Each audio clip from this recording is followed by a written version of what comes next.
You are listening to Talking Images, the official podcast of icmforum.com. Well, hello everyone. I'm Chris, and in this episode, we will be discussing a film that has a very legitimate claim to the title of greatest film of all time. It has been 10 years since Vertigo unseated Citizen Kane in Sight & Sound's incredibly respected once-in-a-decade poll of filmmakers, critics, and academics.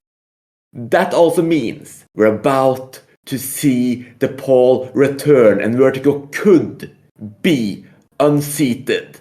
So, in the little window we have left, let's discuss whether or not Vertigo deserves to be on the top, and how a film that was largely dismissed with mixed reviews on release ended up climbing to the very top of the cinematic canon.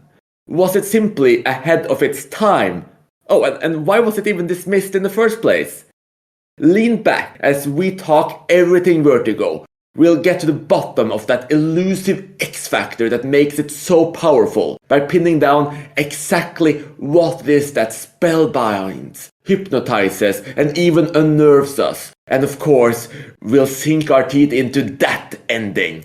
But don't worry, spoiler phobes, if you somehow have not yet seen Vertigo, there will be a clear spoiler warning before we get into that third act that changes just so much. So let's kick off the discussion here and bring in my two absolutely wonderful co-hosts, Mathieu and Saul. And let's just first get a very quick temperature check here. Is Vertigo a worthy choice for best film of all time? Well, I guess I think it is because it's in my personal top 10. So I guess it's as fine a choice as any. I don't think any film deserves the unfair burden of being called the greatest film of all time. But if one of them has to be, I guess Vertigo is fine with me. What about you, Saul? So in answer to the question, is Vertigo the greatest film of all time? I'd have to say probably. I'm not sure. It is hard to really pinpoint one exactly, but look, Vertigo is also like Mature. It's in my all-time top 10. And look, there are films that I place above it just for aesthetic reasons or otherwise. I do prefer a couple of films, but I guess if I'm being objective about it, yeah, it probably is the best film ever made. Now that's quite a temperature check there. So top 10 and possibly the best film of all time for both of you. That's amazing. For my part, I will say that I was really happy back in 2012 when Vertigo unseated Citizen Kane. And at the time, Vertigo was probably in my top 25 or so. And it's a film that's very special to me. But I wouldn't necessarily call it the best film of all time. And it has dropped a little bit in my estimation since then. It's still a fantastic film, obviously. It's spellbinding, it's wonderful. But I do think that many of the other top choices could have been better. So, with me being the closest to a hater, and this will be an interesting discussion, but I know we've all rewatched Vertigo a few times, and talking about it just before the episode, I know you all have seen it 7 times, which is incredible. So maybe before we get into just what it means to us today, maybe we can talk a little bit about our history with Vertigo, when we first saw it and what it's meant in our cinematic journeys. So yes, I have seen Vertigo 7 times, or at least as far as I could work out. I did work it out when I did my most recent review for the film on Letterboxd. I would have first seen the film, I guess, around 20 years ago when I was first getting into cinema, and my mum was introducing me to Hitchcock films. At the time, I don't think it was my favourite Hitchcock film. I think I preferred Rear Window. Maybe North by Northwest, I'm not really sure. It was definitely high up there. By a few years later, I was calling it one of my favourite films. I think it was actually even at one point. It was my number 1 favourite film of all time. But, my first 10 years of being a cinephile or whatever, my number 1, just changed so often. It's really only been the last 10 years or so that I've actually had, one solid all-time favourite. Even that's changed twice over that 10-year period. So yeah, it's a film I've seen quite a few times. I saw a lot during my first few years getting into movies. just because it was a great one to always go back to. It was a great one to always discuss with people on the IMDb message boards when they still existed. Yeah, but I've only actually seen it once in the last 10 years, which I worked out again when I reviewed it on Letterboxd. So even though I hadn't seen it in a long time, it was just great going back and revisiting it, just like revisiting an old friend. Yeah, so for me, because I'm a more recent cinephile than you guys, it's easy for me to track how many times I've seen them, the films, and when I first saw them, because it's on Letterboxd. So I guess I first saw it in January 2016, right? And I've seen it 3 times. And at the time I saw it because, I don't know if you guys know, but probably some of the listeners know the podcast Film Spotting. They do marathons where they are focused on specific areas, and so they did a Hitchcock one. And so I watched it as part of that. And the first time I watched it, while I did love it, like Soul, it was not my favorite Hitchcock. And like Soul, my favorite Hitchcock was Rear Window, I guess. And I probably had Psycho ahead of Vertigo as well. And then I rewatched it just, I think, a year later. I saw it in theaters, and that's where it really became my favorite Hitchcock, and I think his most personal film. And yeah, it's a film that I guess I saw it relatively early in my being a cinephile. And so I guess it was influential that way, but yeah, it's just a film I love. I don't know that I hold it particularly dear, maybe because it's a film that is so revered, right? Obviously the number 1 spot on the Sight and Sound, that it doesn't feel very personal to love it, but I do love it. Yeah, that's an interesting take, Matthew. It's in your top 10 of all time, but you don't feel it's that personal to love it. I guess that goes back to that burden you talked about, the burden of being the greatest film of all time, at least officially, by Sight and Sound's list. Yeah, and it's definitely not meant as I love the film, clearly. But I guess I don't think of it as a film that's specific to me, because it's not. Just very realistically. Fair enough, yeah. I'd probably say the same thing. I don't really see it as a personal favorite because it's a film that, everybody loves it. Even before it topped the Sight and Sound poll, I first would have seen it, 2001, 2002, around about that time. And that time Citizen Kane was on top of the Sight and Sound poll. So, yeah, look, it's always been a film that's been massively loved. So it never felt like that personal favorite. But, it's currently my all-time number 5. But even so, it still doesn't feel as personal to me as something, like Solaris or Videodrome or Fanny Alexander. I guess because they're less common all-time favorite choices. But I still obviously do like Vertigo a lot. And what about you, Chris? Well, on my part, yeah, Vertigo was probably one of the first big classics I saw when I got into cinema. I think I probably caught it on TV the first time, and then I started buying the Hitchcock box sets. And Hitchcock was just enormous for me when I got into cinema. I remember going through essentially everything that was available on DVD in those days, and just catching everything. I don't recall which was my favorite Hitchcock when I first started out. I don't think it was Vertigo. Vertigo was probably 2 or 3 early on. But when I rewatched it the first time, it quickly started going up that list because it was that Hitchcock that was different.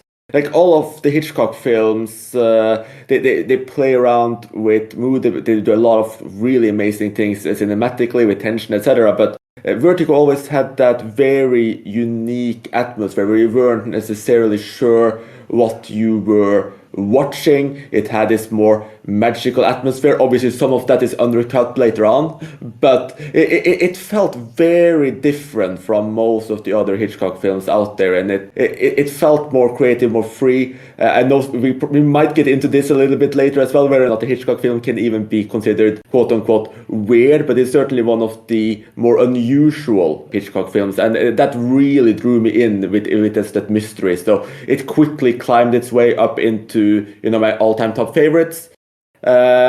Lately it's dropped a little bit from my recent rewatch, especially. It took a slight plunge, mainly because of some issues that always been there, but I valued less. I'll get into that a bit later. But yeah, Vertigo has been a film I rewatched the most. I don't rewatch films as much as Saul, so I'm only up to 4. But for me, that's really high. So it's probably among the 10 films I rewatched the most in my life, at least as an adult. So Vertigo is one of those films that has definitely been there in my cinematic life more than almost any other film. And it's great, it's wonderful, and I would really love to unpack just why it is so wonderful. And we can probably start with you again, Saul, since you're the one who loves it the most. It's in your top 5. and you're the one who's also seen it the most. So what do you think it is that makes Vertigo so special? First off, I just want to say that I was quite amused to hear you say that you're finding Vertigo out of the films on DVD, I guess, because I saw it before DVDs really became a big thing. So I think I've actually seen Vertigo more often in VHS than in any other medium. I've probably seen it 5 times in VHS, once on DVD, and just once recently on Blu-ray, which is quite interesting. So I guess my memories of it are mainly of seeing it in standard definition. But even though I've got it on Blu-ray now, I've also still got my VHS tape in there. It was one of my prized possessions first getting into cinema, being a collector. So I've got my great VHS one there, which I think I got for about $10 or whatever, which was a bargain back in the day, brand new. And yeah, I haven't been able to part with it. So I guess what makes it really great for me is not so much the first viewing of it, but it's the reviewing of it, which I think really solidifies it for me, because the film does have some twists and turns, and as with the very best films out there, the twists and turns aren't just there for the sake of it, but they actually enhance the narrative. And the film gets so much complex when you're rewatching it, knowing what is to come. And I don't know how much I can reveal at this stage without giving too much of it away. But yeah, there's a few things going on that we don't get aware of until about halfway through. And when you rewatch the film, knowing everybody's motivations and what's really going on, it becomes incredibly chilling to watch. And what's really great is that it's also a film that's not just about the one character. It's not just about Scotty, and we'll get into that a little bit later on, but it's also equally about Madeline, and then it's equally about them together. So it actually works really well for me, I guess, as a romantic film. I'm not big into romance films, but just the whole structure is excellent. But probably maybe the one thing that really gets about Vertigo is, of course, the ending. It probably has, the number one most haunting ending of all time, which hopefully we'll get to a little bit later on. I think for me, part of what makes Vertigo special is I generally love Hitchcock, and it is such an outlier for me in Hitchcock's filmography, because Hitchcock is, primarily an entertainer, he makes thrillers, and he's this very playful director who has this very unique way of relating to his audience. And I think Vertigo is by far his most personal film. Well, I haven't seen everything, but at least that's what it feels like to me. It's definitely an outlier. And maybe you guys, you've probably seen more Hitchcock than I have, but I've seen my fair share, and I think it's probably his only film with a male protagonist that is so focused on his state of mind, right? Because generally, Hitchcock films that have a male protagonist, they are all about the wrongfully accused, right, scenario, which is kind of what always happen in Hitchcock films. And interestingly, Vertigo would offer a very, wrongfully accused scenario, but he doesn't really go there. Instead, it's more like his films with, like Ingrid Bergman, right? Where it's about this main character who can't really tell reality and fiction apart, and whose psychological state is the whole point of the film. And so I think because there are some obvious links between James Stewart and Hitchcock, or at least his character, that it comes off as his most personal film. And finally, I would say the thing that makes it stand out the most for me is Bernard Herrmann's score. He's made other great scores, of course, including for Hitchcock, but I think Vertigo is his masterpiece. And it's a film that it feels like, even though I know this is not true, it feels like the film was made to fit the score. It's obviously the reverse in reality, but it's such a perfect match. To me, that's what makes Vertigo special. Well, among many things, but it's the number one, I guess I would say. Yeah, I think that's really well put, Matthew. And the music is undoubtedly a large part of what makes it so spellbinding. For me, I think it's partially visual and the way the visual plays in with what we were talking about in terms of the emotional states and the psychological state, and this idea that you don't exactly know what's going on. You have these switching mental states and realities for our lead character as he's trying to figure all of this out. And then you also have this degree of obsession, which can be felt so strongly. And again, visually, you have these kind of, I'm not sure if I could call them tableaus, but for instance, that moment when Kim Novak is seen for the first time is just absolutely stunning. And you have this focus on her hair, which is absolutely hypnotic. And it really places you into Scotty's mind. You see his obsession grow.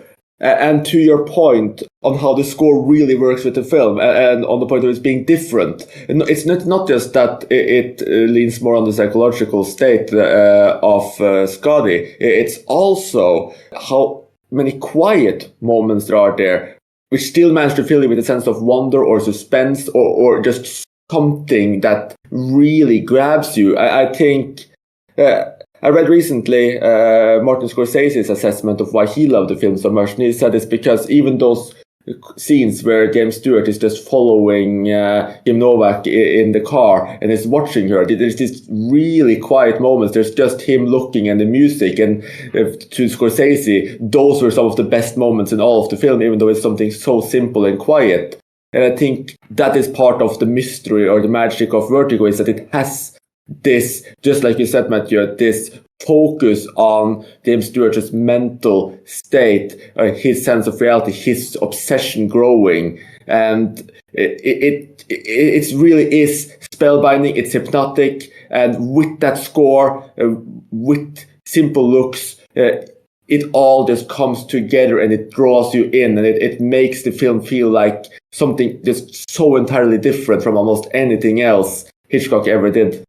Yeah, I definitely agree with Scorsese. By the way, I think those scenes of Scotty first following Madeleine in the streets of San Francisco, I think they are some of the best scenes in the film. And I definitely agree with you on the quiet moments. Obviously, that goes with emphasizing the score, but generally I think Hitchcock, dialogue is not what he prefers to film. I mean, that's fine, but where he's most exciting as a director is in the way he uses his camera. And yeah, those quiet scenes that use the score in a prominent way are, I think, the strongest part of the films, even though the performances are great. But yeah, I think actually the performances are best when they're silent, which sounds like a criticism, but it's not. It's just how the film works. Yeah, I'd say that's very true about Hitchcock. And one of the things I did notice when I was rewatching Vertigo just recently was that there were very large bouts of silence, which is just the shots of him following Madeline around. Some of them do have Bernard Herrmann score in it, but some of it is just silence, just looking and, staring at her in wonder and awe and mystery. And then that's what some of Hitchcock's most, memorable scenes are. If you think about Marnie, the scene that stands out for most people from Marnie is the one where she steals the money out of the safe, which is like this very long take. Can't remember, I think it might be Unbroken. It's just completely in silence, as wondering if she's going to get caught or not.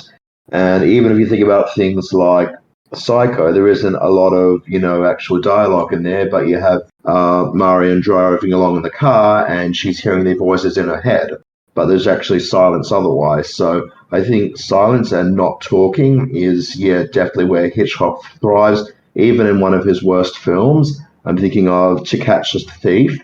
You've got the whole idea of there's a scene where we've got the two characters approaching each other, and then we see all these cutaways to fireworks in the background, which is sort of like cueing us into the romantic feelings between the characters. So yeah, it's something which definitely Hitchcock thrives on, doing things without actually having to have the characters talking. Yeah, that's absolutely true. And when you were talking, I was also thinking about one of his other lesser films, Topaz, where there's that absolutely magnificent murder, which ties in with how he's always said, shoot murder scenes as love scenes and love scenes as murder scenes. And that scene is just absolutely incredible. Not to spoil anything from Topaz, but yeah, Hitchcock is absolutely phenomenal when he shoots things without dialogue. The dream sequence is obviously a standout as well, and the way the Herrmann score works there. Of course, I also love the way he uses this very simple effect of just, the color tint on the screen, right? Where the screen turns red or it's blue at the very start. It's such a lo-fi effect, right? So simple. And really the whole dream sequence in some ways, I think if you watch it without having watched the film before, right? You just watch it out of context. It looks a little ridiculous, but in context it works because of the music, because of the mood. And I think that's surreal touch, right? Hitchcock did that in other films. Of course, there's I don't remember the name of the film now, but the one with Dali and Ingrid Bergman. But yeah, he didn't dive into kind of surreal things like that much. And it's one of those other things that makes Vertigo special, that dream sequence is great. So something which I want to tease out with you guys is there are some dissenters of Vertigo. I guess as you'd expect for any film which is declared the number one of all time, they've got people coming up with all these reasons to justify why it's not the best film ever made. One of the common ones that gets thrown around is the role of Midge in the narrative, because she's kind of a bit of an odd one in the first half of the film. The first half of the film is all from Scotty's perspective, except for the scenes that have got Midge in it. So some people that I've heard have said, it's not really great because we're actually breaking away from Scotty's perspective.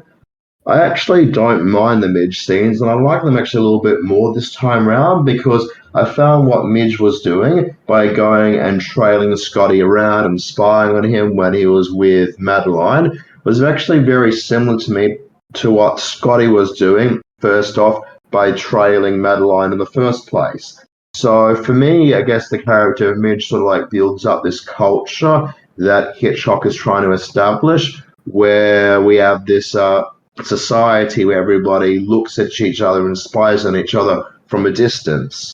So for me, she's a very interesting part of the narrative. I don't know if I can quite pinpoint exactly the role that she's got in there, but I was just wondering what the thoughts are from the two of you about Midge and whether you think she really fits in, whether she really stands out a little bit in a narrative that's mostly from Scotty's perspective.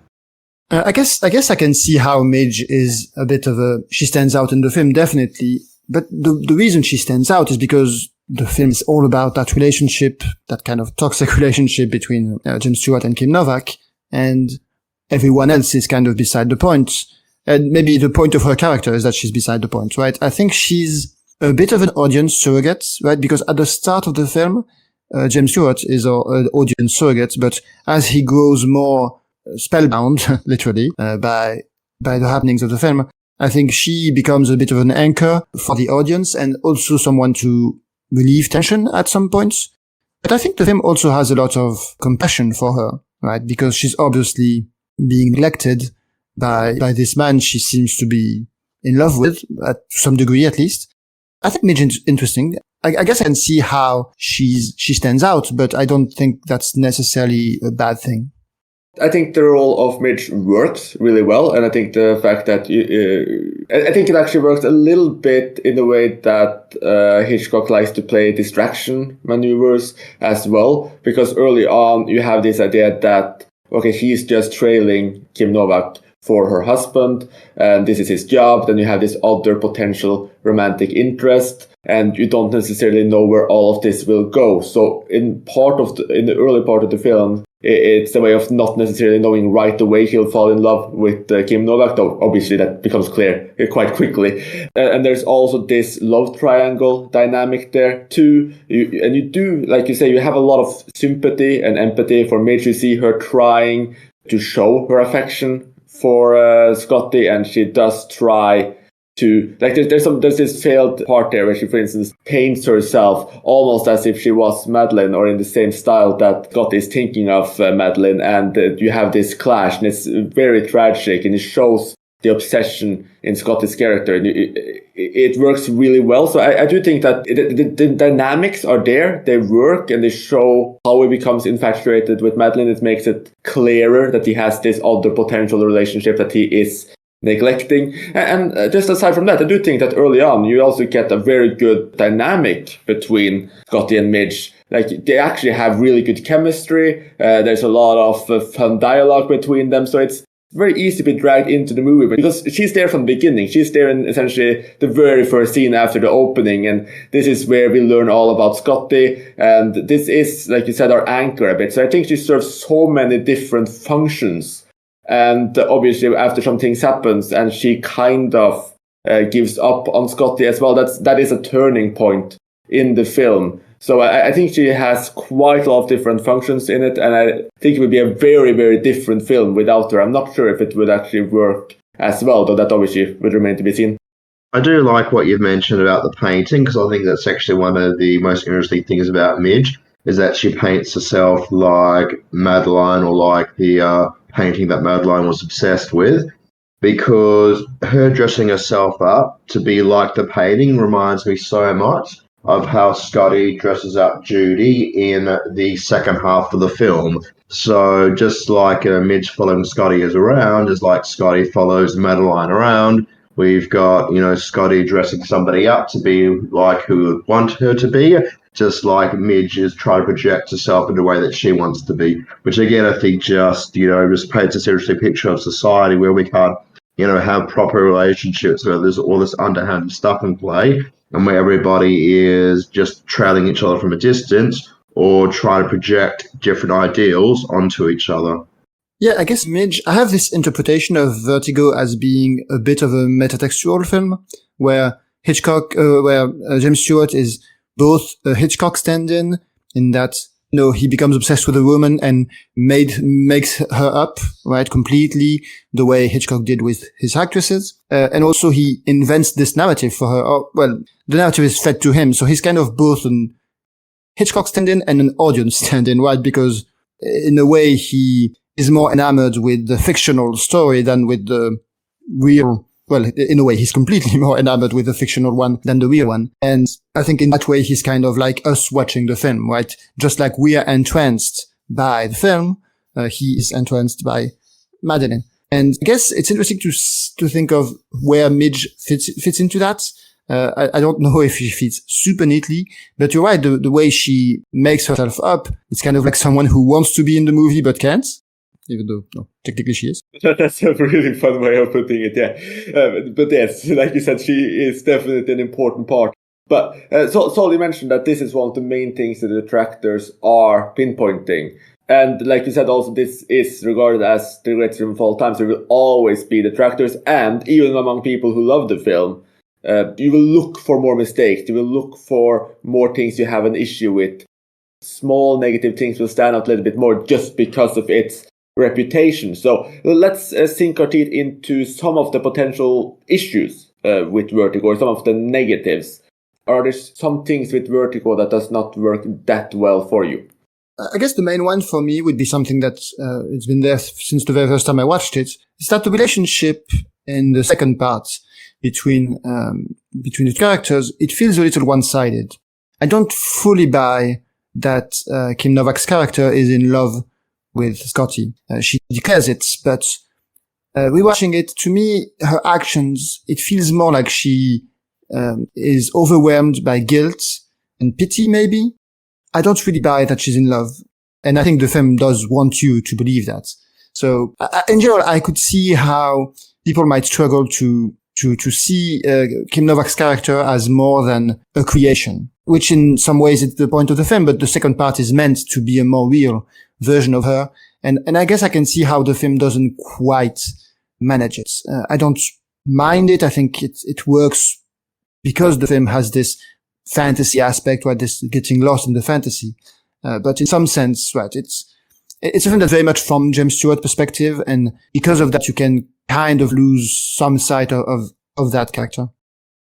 Just on the subject of the relationship happening too quickly, I might read from an email that I just had with a friend or whatever. So we're discussing the film, and he's one of those who are like, "This is a 4.5 star, not a 5-star film, and this is the reason why." So just what I've written there, because he was talking about the relationship, and I said, I would agree that she falls in love with Scotty, perhaps a little too quickly, but I don't know. It's a very pivotal part of her character, wanting to be loved for who she is, Judy, not Madeline, upon re-encountering Scotty, and how vulnerable she must have been in the first place to actually be talked into Gavin's scheme. Perhaps if her character came off as a cynic, it would be harder for you to believe her falling in love so quickly, but as a vulnerable young woman, I could easily believe that she was in love. Whether it happens too quickly or not, I don't know. It's a sort of criticism which I feel is quite minor in terms of the actual scope of the film and everything that it's about. That's very interesting put, Sol. And I had slight problems with that as well, in terms of just how in love she would be and how far she would go. I definitely think leaned more on the guilt angle as well. But for me, it was not an issue in a way. In fact, my biggest problem with the film, and what always has been my biggest problem with the film, is actually the first 5 minutes or so. First the part that sets up the vertigo, and then just the very overt exposition of vertigo. So the first part, it's very quick, it's very fast. James Stewart is climbing up on a roof. There's a police officer as well. He's clearly in the police. There's the uniform officer and him. They are running across this roof after some sort of criminal. At one point, James Stewart essentially slides off. He's hanging by a railing. He's looking down into the abyss. The policeman tries to save him and falls to his death. And I have two issues with that. The first one is that I actually think it's not lit that brilliantly. I think it's a little bit too dark almost. And the second one is just feels so rushed. I know Hitchcock doesn't like to set up narratives, but it just feels a little bit like boom, boom, boom, and then it's done. And I would have liked something bit more visual from that scene. I didn't completely fall in love with that scene. I think it stands out as a slight weakness. And then you also have the first scene with Mitch, where they have to go over exactly what vertigo is, which feels a little bit too written. It still really works. It's especially when he starts getting up on that chair. That part is great. And like I said, Vertigo is obviously a wonderful film. But those two are slight negatives that always irk me just a little bit in the first part of the film. We should mention for the listener that Saul is trying to intimidate you in the form of big smileys to make you consider that take. Yeah, I noticed that, yes. I'm so sorry, Saul. Oh, no, that's all right. I mean, just like listening to the criticism, look, I'll agree with the exposition before he gets up on top of the armchair and tries to stand up and finds it too tall. I agree some of the initial talking with him and Midge does feel a little bit written, but I guess for a reason, because they do it so clinically, and then he gets up on top of the second or third railing of the chair and it's too much. So it is a little bit overwritten, but just how easily it succumbs to it afterwards, to me, that distinction in there between the two just makes that part work for me. In terms of the earlier part being poorly lit, I don't know. I think if we had a gigantic spotlight pointing down at them, I just think that would have been incredibly unrealistic. I mean, it happened the night, which I think makes it all the more eerie. You can't see properly again, also, which makes it a little bit more eerie. And I guess for me, my point would be, that you would think the policeman who falls down would actually have a better balance on the roof. That might be the one thing I might say. But I'd say that's a pretty, petty criticism of it. Yeah, I think, if it's poorly lit like that, I think, I don't think it's unreasonable that somebody might fall. And something, you said it happened too quickly and whatever, but I think, that's the point of it. It's a moment thing, it's a moment choice or whatever, and something that completely changes the rest of his life and completely haunts in that split moment thing. So I don't think it happens too quickly. And I was doing those big smiles because I could just imagine a remake of the film where that whole part happening in slow-mo, like a Sam Peckinpah film. Not quite slow-mo. No, I wouldn't want that. It's more like Vertigo. Slight, yeah. Not quite, but just following that chase slightly longer, for instance, so it's not like, oh, they're on the roof, oh, he's falling.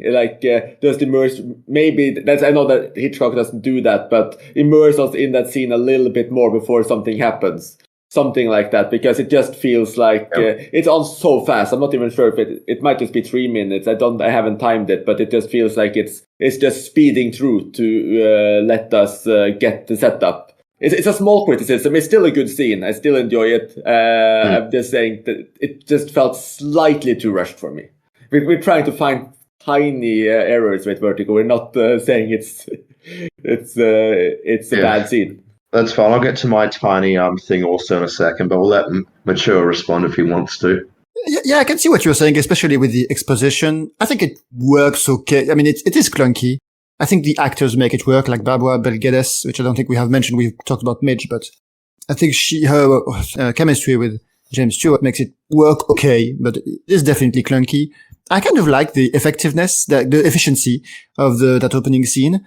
It does its job and it doesn't linger and it moves on. I guess I don't need the chase to be. Yeah, exactly. I mean, that's Hitchcock. Like that's one of Hitchcock's greatest thing. I mean, I remember really loving, like in Lifeboat, where, the first scene is just, the boat is going down. It's already down. Doesn't matter. They're in the lifeboat now. Like, one of the best things with Hitchcock has always been the way he's kind of been cutting away things that doesn't need to be there.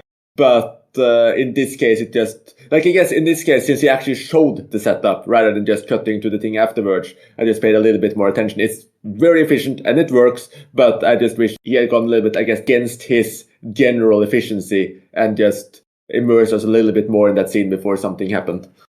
But yes, a very small criticism. So, Saul, what is your minor criticism? Okay, so my minor criticism, I don't know if I'd even call it a criticism, but it's more something I don't really understand about the film, and I guess, that intrigues me, but it also, makes me wonder or whatever. It is something that previously I had thought of as a criticism, but I guess in my most recent watch, whatever, I just got intrigued by the possibilities of it. So there's a part where Madeline appears in a hotel window, or it's an apartment complex or something. She appears in there, and Scotty goes in and asks the receptionist about the woman who's in the window, and she's like, there's nobody in here.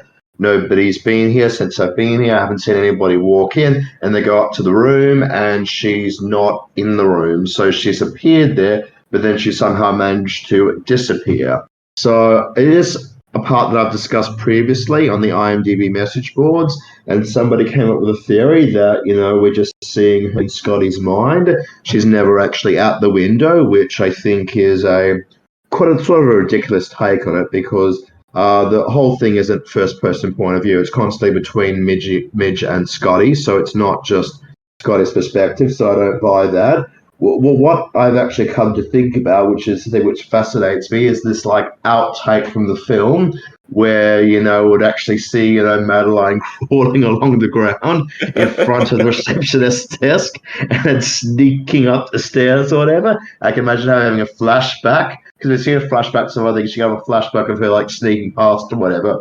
But I guess the film's assuming, that she must have somehow snuck in there without the receptionist seeing. I don't know how. It's the one part of the film that I can't fully explain. I think so. I was looking this up because before we go there, let's actually, since this is going to tie us into kind of the central conceit of the film, where we might play with different interpretations of this idea that she is possessed by someone, or there's something magical there, which is one of those things that run through in the film. So let's put our spoiler warning here and actually start diving into all of the things that we could not tell you previously, including this, and just reveal everything and get into that ending as well, the entire final act. So quick spoiler warning. Spoiler warning. And continue from there. Give your takes on how Madeline managed not to be seen, as obviously she was not possessed and there's nothing magical going on here at all. I think the most likely rational explanation would be that the guy who engineered the whole murder plot, right, that he paid off receptionists. In reality, I don't know. I guess I don't really care that much, but that's a rational explanation if one really cares, right? I don't think Hitchcock has the intention that it's unreal. I agree with you, Saul. He does use a few POV shots, but not at that point. So yeah, I don't think it's that. No, definitely not. I mean, that clearly happened. And either she was bribed or indeed she's crawled on the floor, including up the stairs. And maybe they even shot it. I mean, Hitchcock did love to torture his actresses. Maybe it was intended for that flashback section. And someone just stood there and said, no, don't do this. Because in 60 years, this film could have a shot at being the greatest film of all time. So if you put this in, it won't. So just leave it out. My question is, where was that guy for Psycho, right? To tell him not to put in the last scene with the psychologist explaining everything. Yes, he would have been he or she would have been very, very useful there. And now that we're in the spoiler section, we can just sum up the plot a little bit as well, because obviously in the early part of the film, Scotty is hired by this guy called Gavin Esther to track and follow his wife, Madeline, because he thinks she's potentially going crazy or she's possessed or something is going on. And Gavin says he wants to give her help. And essentially, Madeline claims or believes and makes Scotty believe that there is something going on with her grandmother, I believe her grandmother or great-grandmother, where this woman who led that terrible life has somehow possessed Madeline and is going to drive her to her death. And throughout the first, I believe even the first hour, we are left with the possibility that this is the case. And we follow this tragic love story where we see all of these semi-mysterious things. We see Madeline fall into the ocean. We see all of these things that we led to believe, like, oh, what is driving this? But then, of course, in the second part, after Madeline has run up the clock tower and seemingly fallen to her death, we realize that all of this is engineered by her husband Gavin, and that the person that Scotty has been falling in love with is not Madeline Esther at all. She is someone else. But as we find out later, a lover of sorts of Gavin, who has essentially dressed up to look as close to her as possible and give the impression that she is her, because most people simply haven't seen Madeline in such a long time. She's been away. She's at, essentially in another city. She's been drugged. When Madeline, or the person playing Madeline, runs up to the top of the clock tower, Gavin is there with the real Madeline's body. He throws her down. This sets up an entire spiral where Scotty essentially goes mad, and suddenly we're on the street. He sees a woman who looks just like Madeline, but in so many ways very different. They start a sort of love story where he's absolutely obsessed with her and starts trying to form her into Madeline. But the irony is, of course, that this is the person who played Madeline and in turn is in love with Scotty. And we start seeing things from her point of view, and the entire murder plot is revealed. And all of what we're left with is her broken character, and there's this extremely dysfunctional and horrible relationship where she is forced to take on this role again, and it's beautiful, it's interesting, it's haunting. So just what do you guys think of this extreme plot twist, and how did it affect the film for you? Okay, well, I might go ahead again and just refer back to the email I was discussing with a friend who gave the film only 4.5 stars, because one of the things he did mention also is the structure of the film. And what I wrote in my message back to him is the shifts in perspective was definitely one big thing that I really appreciated this time around, which I didn't recall being fond of earlier. So I'd even go as far as to say that it's a mistake to see the film as being Scotty's tale. For me, it's both Scotty and Judy's tale. And the reason why the film is so complex is because Hitch lets us see and he lets us feel both sides of the coin. And Kim's Novik's performance really, really worked for me this time. Every glance and every deliberate look elsewhere when she's re-encountered Scotty, I could really feel for her as a human being who's torn about what to do. And I could feel that she was equally as haunted as Scotty was by what she had done and how she had tricked him. And what I feel is that Hitchcock essentially lets us fall in love with both the characters. We fall in love with Scotty, the jokey, loyal and too trusty friend, as well as with Judy, the woman who is inadvertently pulled into a murder plot when all that she was after was a little bit of cash. Before the film brings them together and then tragically shows at the end that they could have never possibly made it together with so much baggage between them. Yeah, I guess that's interesting. I never see the film as really being from her perspective, but I suppose it is more so in the second half, or certainly we see her more, well, obviously we see her as a real human being because she is, as opposed to the kind of ephemeral fantasy she's in the first part.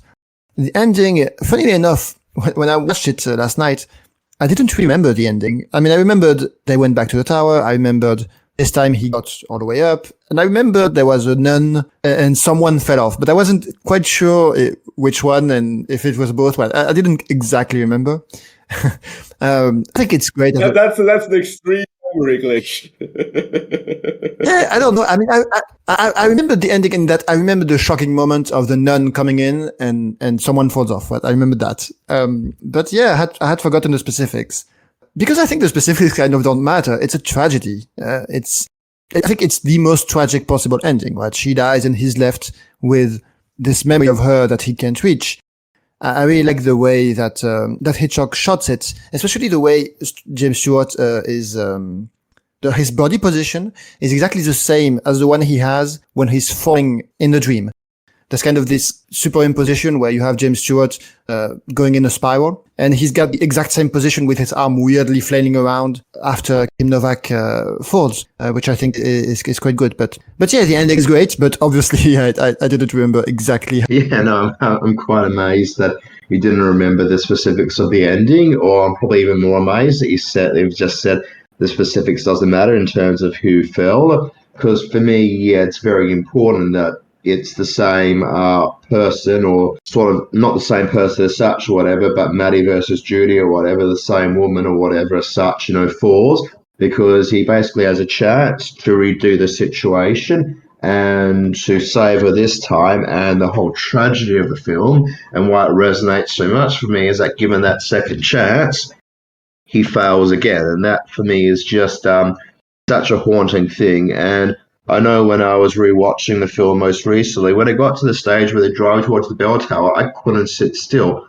I was literally pacing around. I was pacing around my living room in circles. I couldn't sit still because the nerves were getting to me, because I knew how it was going to end, and I knew there was no way to there was no way to stop that ending from happening. And just seeing these characters driving towards what I knew would be a tragic fate, I just couldn't sit still. There's not a lot of films that can have that power over me, but that was just totally overpowering watching that, knowing exactly everything that would happen. Yeah. I mean, you make a good point. I think I agree. It makes it a lot more sense. It's a lot more. It resonates a lot more. Because it's her who falls down. I guess I had the thought that maybe both fell down. That's what I was wondering. But yeah, it's even more tragic that he survives, I think. And I think that look in his eye when in his eyes when that happens, it's really haunting as well. It's my only slight critique is just once again it's like a little bit too abrupt. You just see him, he stares in absolute horror, and then it's over. I don't know if we would actually want to follow or see the corpse or what we would like to. I think maybe it works better the way it is. It might also be more powerful because he just cuts there. But yeah, it's just so haunting what happens there. And that entire final scene and the lead up to it, I didn't pace around my room like Saul, but the anticipation was really, really tense. And it's not just for us knowing it, like even Judy in that scene. I mean, you can see she's absolutely horrified, and she's trying to stop it at every point she can when it starts to go up. And it's that scene takes such an emotional toll. It's absolutely spellbinding. It's horrifying. It borders a little bit on gothic horror. It's everything coming together is the full circle. So that is so strong. So just to jump off on, you mentioned the look that Stewart has on his face when in the ending being very important. And I think we haven't really talked that much about his performance. And I think it's his best performance. And I love James Stewart. He's got a number of great performances. And his career trajectory, it's really interesting. After World War II, he fought in World War II. And after that, he took on these very dark roles. And you really feel it in this. I mean, it's a incredibly dark role. You think of it for Hollywood protagonists in the 50s. I mean, there were other films, of course, doing that kind of stuff, but he's a major star. He's really popular, and he's taking on this role of a man who's really pathetic. We feel for him, right? But A, he's pathetic, and B, he's despicable in many ways. I mean, what he makes her go through with all the dressing her up, it's kind of awful. And Hitchcock really weaponizes how likable Stewart is just naturally, but how he's also able to tap into this darkness, right? Especially in this period of his career.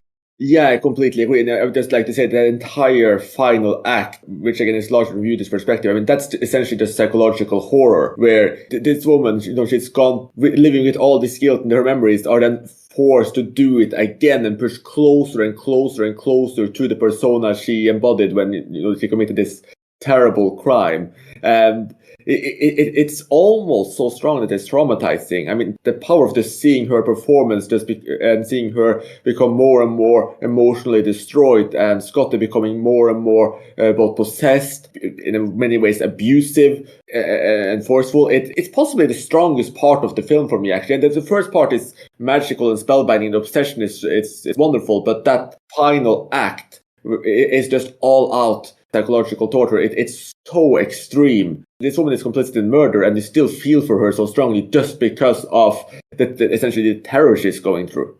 Yeah, the final third of the film is definitely very grueling for everything that Scotty puts her through.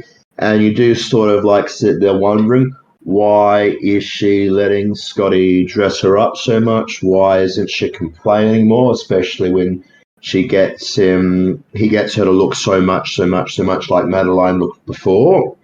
But I guess that's part of maybe what we're looking at in terms of the love that she feels or that she's guilted to feeling for him. She definitely feels, I guess, responsible in some way, and therefore she lets more get done than what she's comfortable at. Now, I wish I had a quote for it, but I have heard criticisms leveled against the dressing up part before, and there was somebody in the IMDb message boards back in the day who said something, about the film and said, that scene about dressing up, Judy as Madeline, said, James Stewart just might as well have been dressing up a gorilla because it mattered so little to him, who the actual woman was. I just, that idea for me has just always been like a comical idea in my head, or whatever. If Hitchcock had like a gorilla stand instead and had Jimmy Stewart, try to put clothes on the gorilla to make the gorilla look like Madeline. And obviously, that's not the case for obvious reasons, but it does sort of pinpoint how a lot of that part of it is about Scotty doing what he feels he needs to do for himself beyond actually looking for the needs of Judy or Madeline/Judy, but really Judy in this case. Yeah, no, I think that's the pain that comes through as well, because Judy wants to be loved for who she is and to have this second chance of sorts, but she's denied it because he only sees Madeline, and he's very psychologically unhealthy. He has fallen to his lowest point, his all-out obsession at this point, and he doesn't care for the real Judy at all. He just wants that vision back until something snaps in his mind, and he kind of understands what's been happening. He kind of understands that it is the same woman in a way, where everything kind of snaps. I think that part where you say that it's almost like dressing up a gorilla, obviously the comparison, the similarity had to be there for him to do it, so he couldn't be a gorilla, but it is kind of like that in the sense that he doesn't care for a real human being there at all, especially when he kind of thinks they are two different people. He doesn't care for Judy one bit. He wants the dream or the illusion or the fantasy back. Yeah, and that relationship, really, to me, it screams self-author insertion, right, of the way Hitchcock related to his actresses. It's a strikingly self-aware film in that sense, right? Because he recognizes how he uses these women for his fantasies and is not really interested in the people they are and the tension and the tragedy that is inherent to that. I think that's what makes the films powerful, because it's so personal also.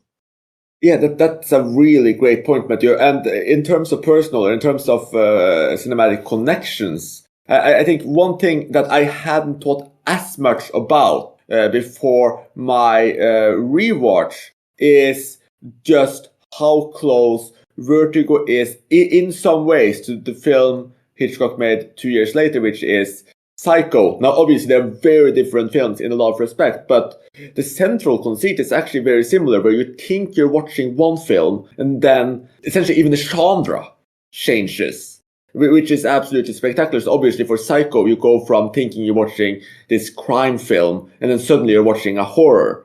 And here, for the first hour and 10 minutes or so, a little bit more, I think, you think you're watching a supernatural love drama or a potentially supernatural thriller. And then suddenly there's a switch and you're watching this kind of hyper, I'm not sure if you can call it a noir. It ties in with that a little bit, but not really. But this psychological horror show, it is revealed that there was a crime plot. None of what we've seen is real. There is no possession. It's all been fake. And everything is changing. The perspective changes as well. Same with Psycho, where we go from following one protagonist and then suddenly we kind of follow another. And it is such an interesting flip, because obviously films didn't used to do that.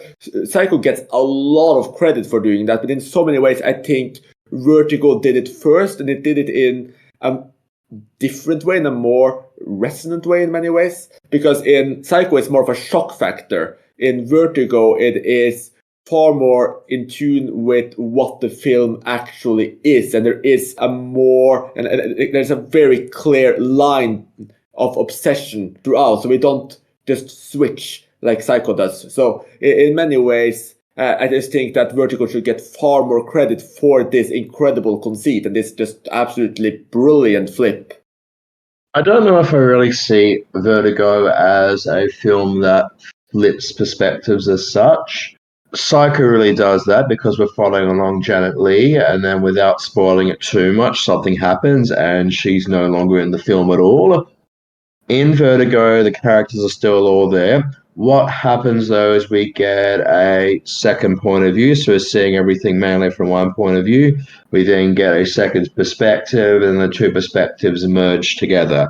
So that, for me, is very powerful, because I guess I really see a lot of the film about being about that really strong connection. I guess you might not say love story if we think that love is too rushed or whatever, but this really strong connection between two characters. We get to see one character, we get to see the other character's tale, we get to see their tale together. And like I said before, we get to see how they were doomed to never actually be together.